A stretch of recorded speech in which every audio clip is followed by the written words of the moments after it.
Ano yung last volume niya? Bago lang ba yan? O bago lang to, kaka-register lang. Oh, last volume 0. So 1 yan. Ito na. Tapos today. Kailan na rehistro? Add books. So next. Next. Add row. Ano yung kasunod? Sales. Sales receipt. Ito. Cash. Disbursement ba yan? Ewan ko dyan. Di si Kuya nagsulat doon, di ko. Cash disbursement yan. Di ba sir? Cash disbursement to. No? Ah, Cash disbursement yun. apat lang naman yun, lima ba to? So, Pe- prop ka lang, sir, di ba? Oo, so, pang individual. Quantity 1. Tapos yung last volume. Tapos date mo. Today. Add books. Ano pa? To, purchase ba to? Ano yun? Subsidiary. Ano yata ito? Purchase. Marami nilang nilagay dyan, hindi rin yung nagagamit pa. Kaya nga.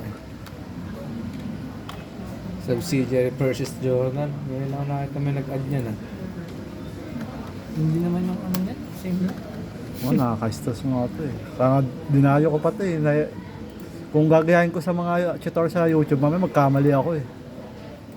Ano yung isang subsidiary na yan, sir? Sales. Hindi, na-add na natin yung sales sa subsidiary, di ba? Hindi. Sa purchases pala isa. O, yan. Quantity, kasi 1 ulit. O. Pang ano yan, pang isang taon na yan?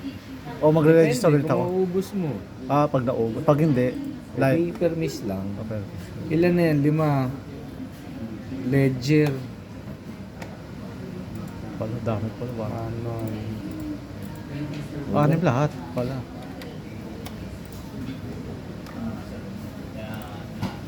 Quantity 1. Last volume 0.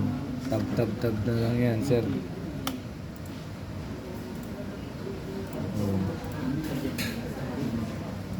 6 na yan. Anim na lahat yan. Ayan, no? Ayan, nakita mo. 6 na. 6 na, di ba? So, click mo lang yung mga okay na yan. Submit. Tapos wala ako na yan. May confirmation pa ako sa May email. confirmation. Pero, ganito gawin mo. Pag ayan na, okay na, di ba? Oo. Once na maging okay na yan, click mo yung profile mo. Ito. Diyan. Teka lang ang bagal.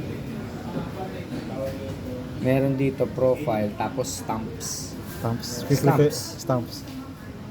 Click mo isa-isang libro na yun. Kada Yung mga- isang libro, may QR code din. Piprint mo, lalagay mo sa first page. Ipiprint kayo.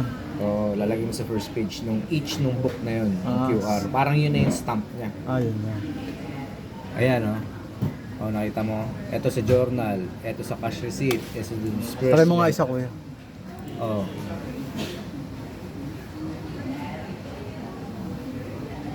Piprint mo yan. Tapos lagay sa first page.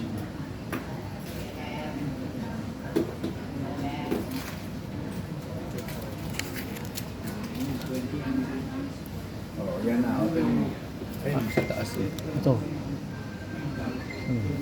Open na nga ito. Bagal. Basta yun, nakita mo naman, di ba? Ayan. Tagal pa ito. Ayan. Oh, yan, ipiprint mo. Kapag ka to. Computer na. Kasama to. Hindi naman kailangan. Actually, ito lang importante.